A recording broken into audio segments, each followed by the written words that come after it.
श्रवण या ठिकाणी करावं लागतंय. एवढं हे पावन असणारं श्रेष्ठ असणारं प्रभू रामचंद्राचं चरित्र आहे, महाकाव्य. म्हणून नारदबाबा सांगतात, वैकुंठीचे मुक्तवासी तेही यती राम कथेशी, कथेची महिमायाशी कथा सर्वांशी प्रिय कर.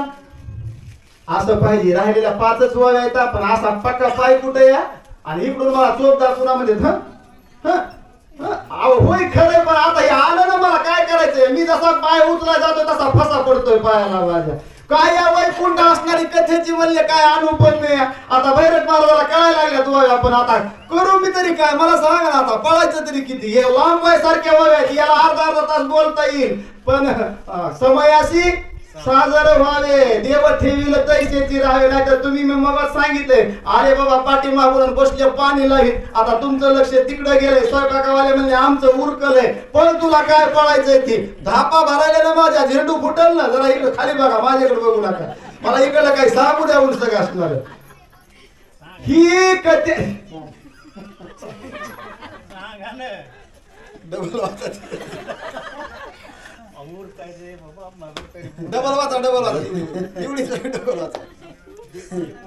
वैकुंठीचे मुक्तवासी तेही यती राम कथेशी. बस झालं, बस झालं.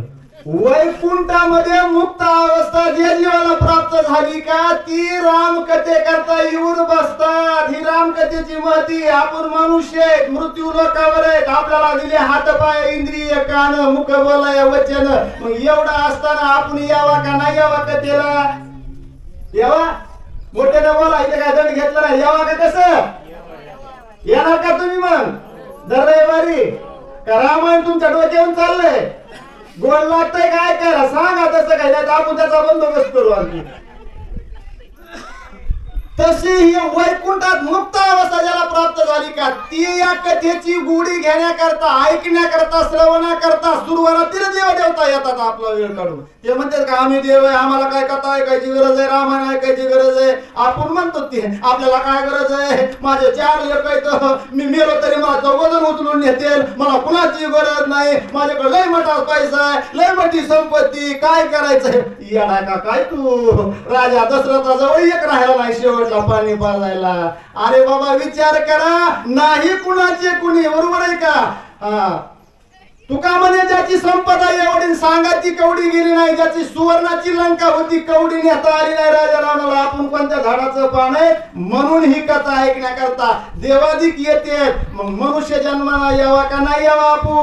आपण तर मनुष्य जन्माला आलेलो आहे. आपल्यासाठी कथा आहे, आपण ऐकावी, तिचं श्रवण करावं, आपला आपण उद्धार करून घ्यावं. एवढीच कळकळीची विनंती नाथ बाबा सर्व श्रोत्यांना तो आम्हाला या ठिकाणी सांगतात. एका जनार्दना शरण झाले ताटिका निर्दाळना, पुढे धनुर्विद्यास्त्र ग्रहण यज्ञ संरक्षण ऋषी. जनार्दन स्वामीला शरणागती पत्करली नाथ बाबांनी. कारण गुरु शिवाय पर्याय नसतो. गुरुच्या चरणावर नतमस्तक झाल्याशिवाय ज्ञान सांगता येत नाही, ज्ञान पचत नाही, ज्ञान परिपूर्ण होत नाही. म्हणून म्हणले ताटिकेचं निर्दळन झालं. कोण ताटिका होती, कशी होती हे तुम्ही ऐकलंय. आणि त्याच्यानंतर म्हणले आता धनुर्विद्याचं प्रशिक्षण पुढच्या अध्यायामध्ये विश्वामित्र आणि प्रभू रामचंद्राला देणार आहेत. अगदी गोड कथा या, रसाळ आहे. किती रामायण गोड आहे, किती गोड आहे. सागर किती गोड आहे? कोण सांगतंय? सागर किती गोड आहे? 5 किलो 10 किलो किती गोड आहे, किती गोड आहे सांगता येते का? नाही महाराज. तशी ही रामकथा आहे. जशी साखरेची गोडी सांगता येत नाही, तशी या रामकथेची गोडी सांगता येत नाही. तसं गोड गोड गोड गोड गोड अगदी गोड हे रामायण या. ज्याला याची गोडी लागली का ते येड असंच पळत राहतंय. ते कुपकड बिमन त्याला काय सांगायची गरज नाही. रामायण म्हणलं की ते घरचे पित्र असूत नाही तर तिकडं काही असूत येत आहे, इथं बसतंय. आता इथून पुढे आणखी निघतंय. ही रामकथेची गोडी या. ज्याला त्याचा ध्यास लागला त्यालाच विचारायचं काय रे बाबा याचे तू का पळतो?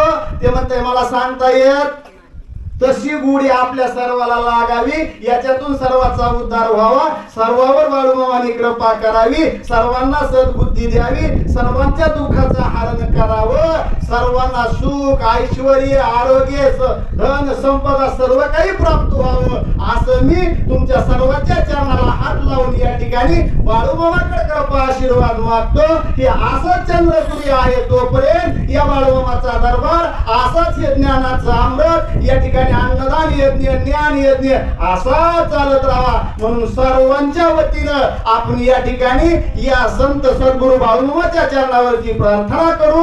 वाचा पुढे. स्वस्ति श्री भावार्थ रामायणे बालकांडे एकाकार टीका आता टीका निर्धारण नाम द्वादशाध्याय गोडा प्रभु रामचंद्र भगवान